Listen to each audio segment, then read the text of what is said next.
Your enemies are already buried before they know there is a war, not because you are the loudest in the room, not because you have the most men, the most money, or the most connections. Because by the time they're reacting, you have already decided, already positioned, already moved. You are not losing because the world is unfair. You are losing because you are improvising in a game that demands architecture. Dangerous men do not wing it. They engineer outcomes. 4 words govern everything you do. Think, plan, strike, win. This is exactly how that machine works. Install it. Section 1. Think. You walk into a room and you say almost nothing. People mistake that for arrogance. Let them. While they are busy misreading you, you are reading them. Who is nervous? Who is performing? Who has a tell they have not noticed in themselves? Who wants something they have not said out loud yet? You are running a human intelligence operation in real time, and nobody in the room knows it is happening. That is what thinking actually looks like at a high level. Not inspiration, not romanticized gut instinct, structured, disciplined, forensic observation, applied before you speak, before you decide, before you move. Most people confuse thinking with worrying. They confuse it with ruminating, replaying old conversations, or mentally rehearsing arguments they wish they had made. That is not thinking. That is cognitive noise wearing thinking's clothes. Real thinking is cold. It is deliberate. It processes the present with clinical accuracy, because you understand that the quality of your thinking determines the quality of every single decision that flows downstream from it. Here is the framework you operate from. First, separate facts from narratives. When something happens, a betrayal, a setback, a threat, your brain immediately wraps a story around it. That story is almost never fully accurate. It is filtered through your ego, your fear, your existing assumptions about how the world works. You strip those narratives down to raw data. What actually happened, what is actually known, what is actually known. You do not allow yourself the luxury of working from comfortable fictions. You cannot act on assumptions when the cost of being wrong is this high. Second, map incentives, not faces. You do not trust people. You understand people. There's a critical difference. Trust is emotional. Understanding is strategic. Every person in any room is operating from a set of incentives. What they want, what they fear, what they owe. What they owe. When you understand those incentive structures, you can predict behavior with near mechanical accuracy. You already know what the person across from you actually wants before they finish their first sentence. You would be listening for it since they walked in. Third, identify the actual problem, not the presenting problem. What looks like the problem is rarely the problem. Someone threatening your business is not a violence problem. It is a leverage problem. A deal collapsing is not a communication problem. It is a misaligned incentive problem. You solve for root causes while everyone else is swinging at symptoms. This is why your solutions last. You are not patching surfaces. You are restructuring foundations. Fourth, think in scenarios, not outcomes. You do not ask what will happen.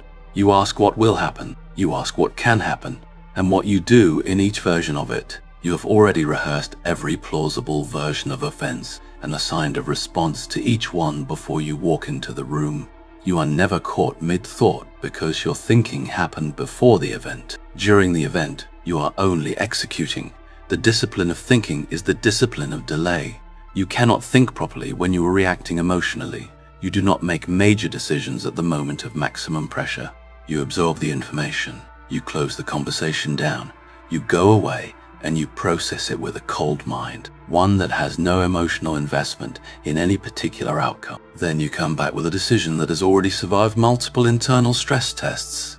The people who pressure you for immediate answers always get worse outcomes from you, because you have learned that urgency is often a manipulation tactic. And even when it genuinely isn't, a decision made in haste is a decision made with incomplete thinking. You do not negotiate with urgency. You use it when it benefits you, and you resist it when it is being used against you. Here is what this means practically. You build a thinking practice, not just thinking moments.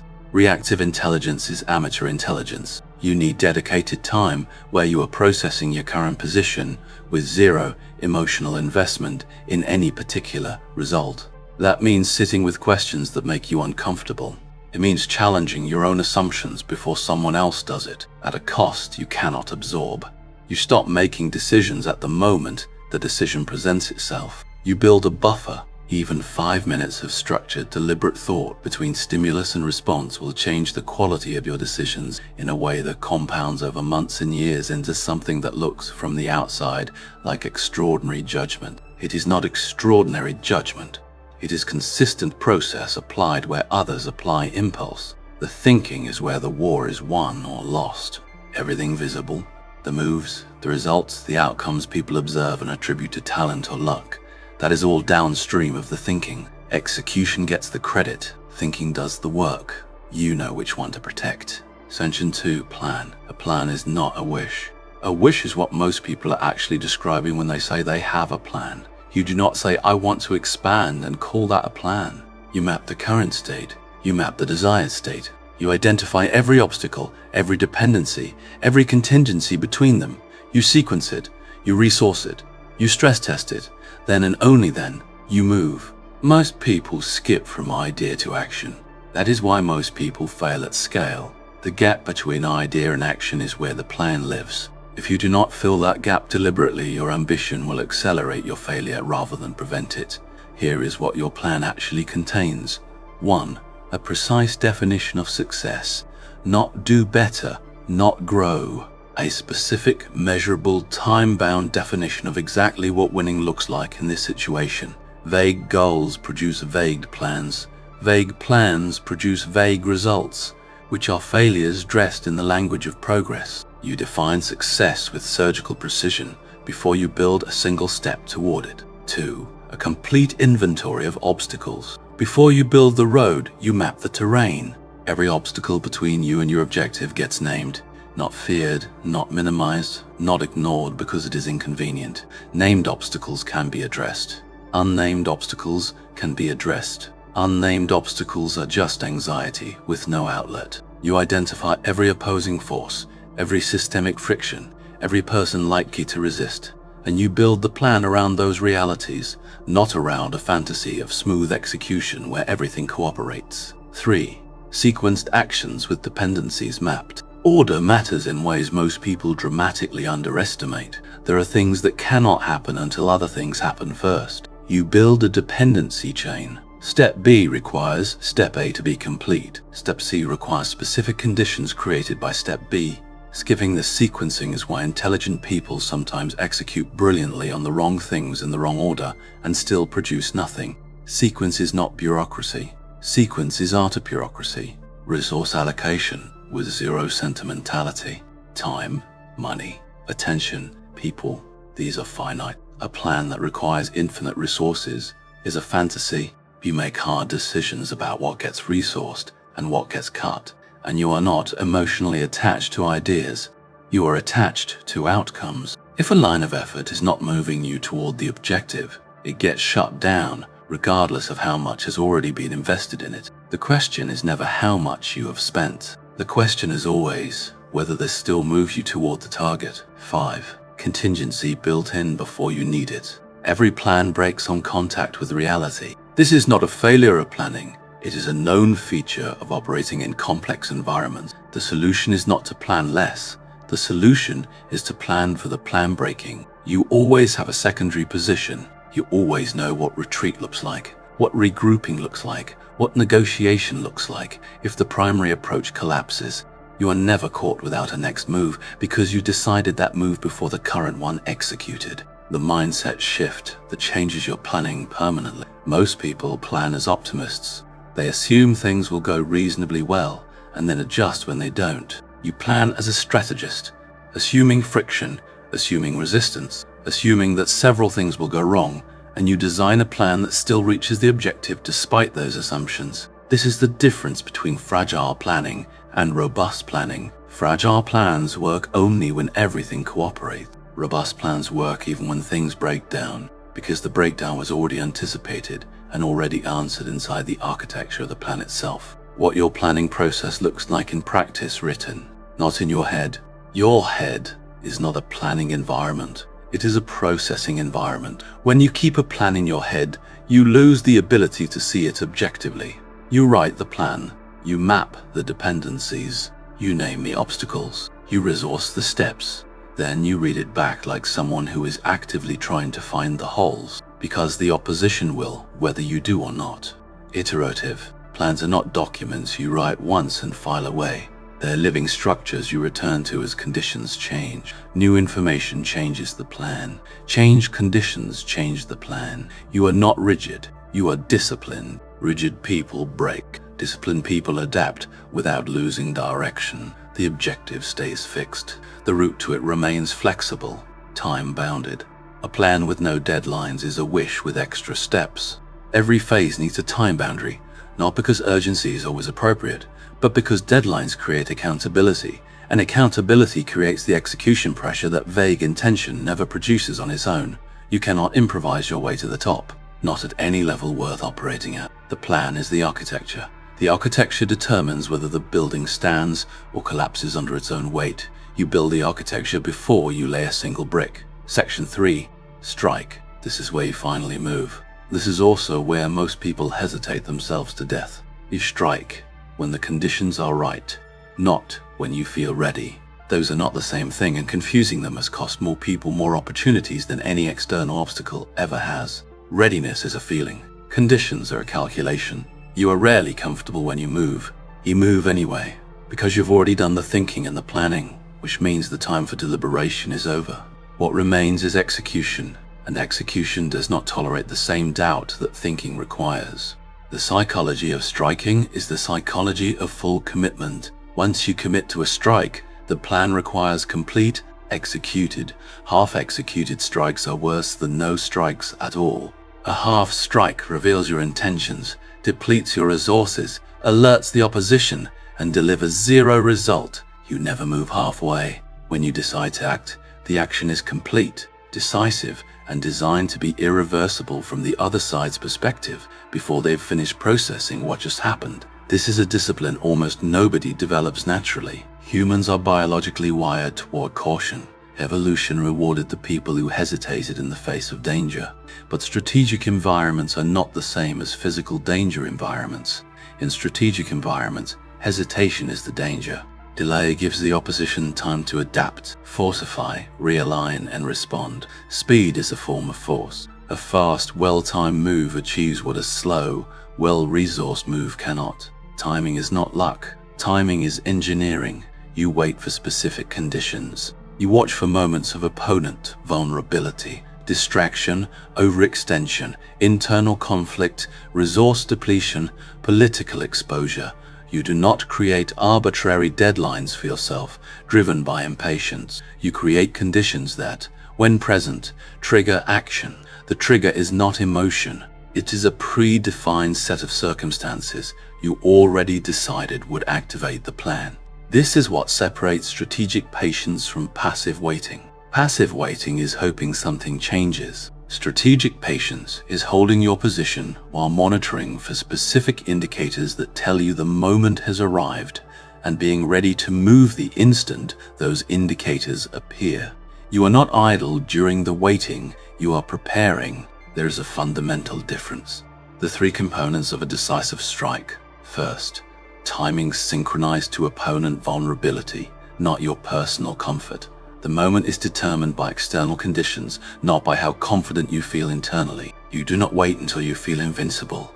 You move when the opponent is most exposed. Your psychological state matters. You need to be functional, but it is not the determinant of timing. The window determines the timing. Your job is to be ready when the window opens, not to manufacture a window based on when you feel like moving. Second, concentration of force. You do not spread resources thin across multiple simultaneous initiatives.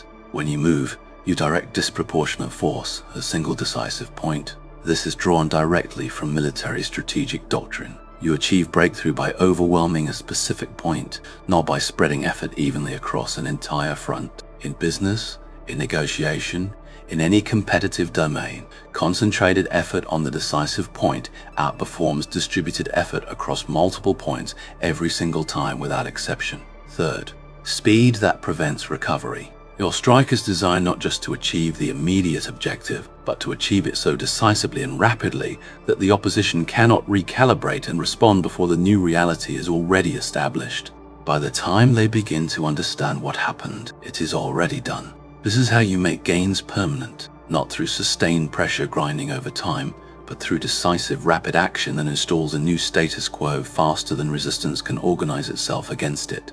The action paralysis problem and how you solve it. Intelligence generates options.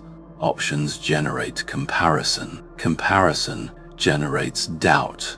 Doubt generates delay. This is why high intelligence without decisiveness is strategically dangerous. It produces sophisticated inaction that looks from the inside like careful consideration and produces from the outside nothing. You solve this by separating the thinking phase from the execution phase completely. During thinking, you consider everything, challenge everything, update your model constantly. That is the job of that phase. But once the plan is set and the conditions are met, the thinking is finished. The execution phase does not permit redeliberation. Doubt during execution is a luxury you cannot afford.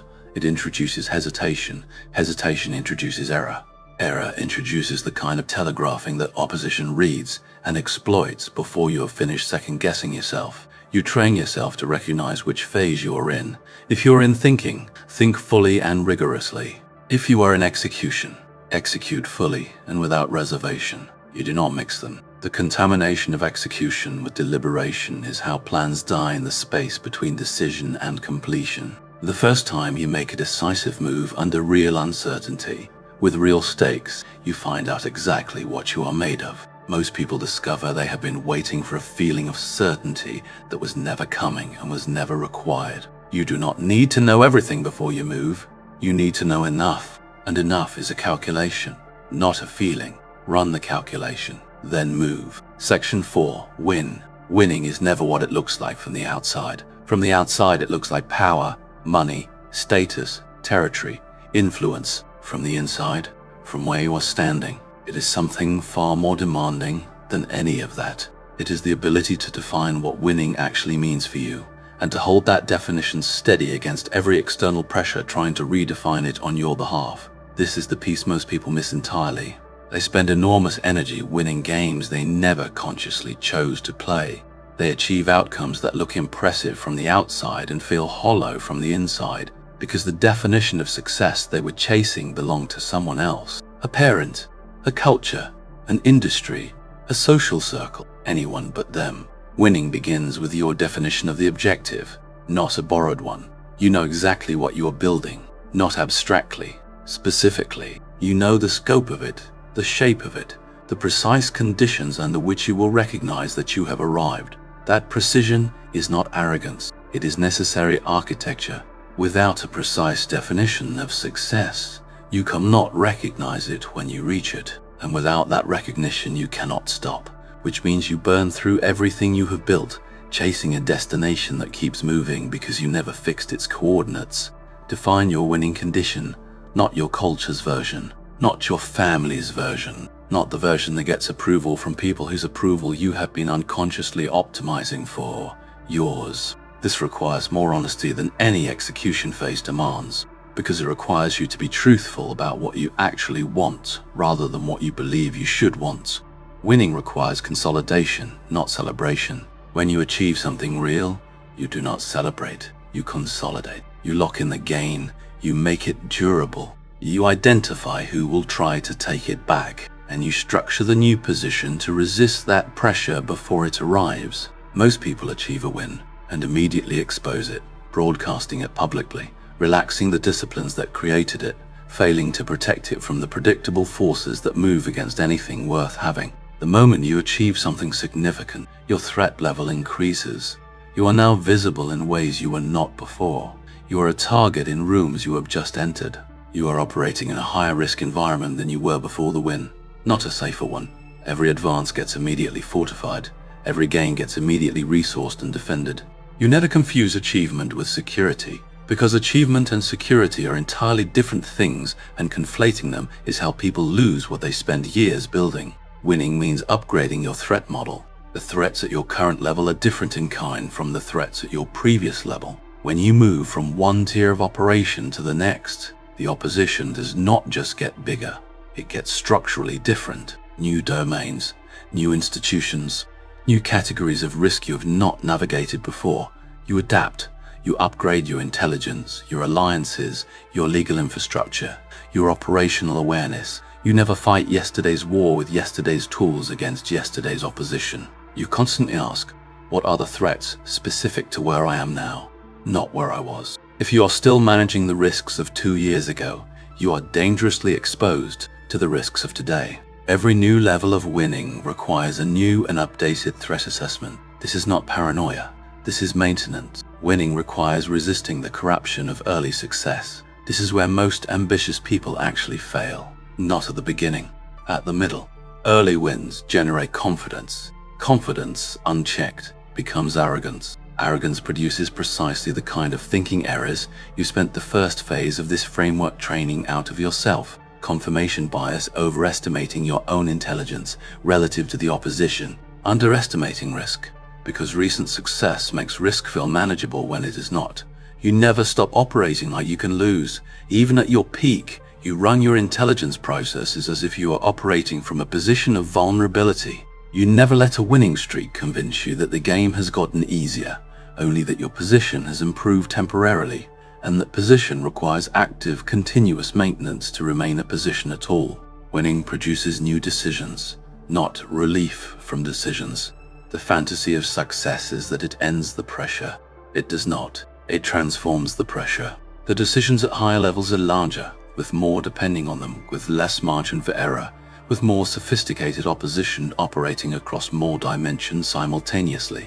You go in knowing this. If you are building towards something significant, you do not expect a rival to feel like rest. You expect it to feel like a new set of obligations, a higher level of complexity, and a new requirement for everything built across the first 3 phases, but now executed at higher stakes, with less room for recoverable mistakes. Winning, ultimately, is a practice, not a destination. You do not win once.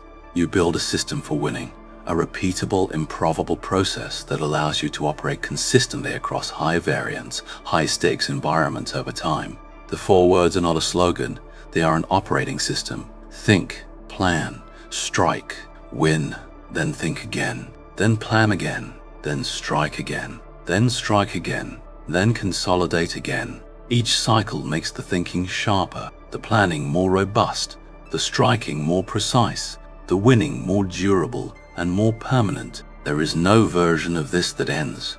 There is only a version that compounds. That is the machine. You now have the blueprint. You do not hope for outcomes. You engineer them. And the gap between hoping and engineering, that gap is exactly where your current results live. You now have the complete framework. Think with forensic precision.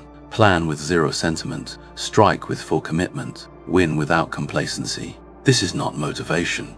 This is architecture. And you build it once and operate it for life. The question is not whether this system works. The question is whether you'll actually use it or file it away next to everything else you understood but never acted on. The dangerous man moves. Now move.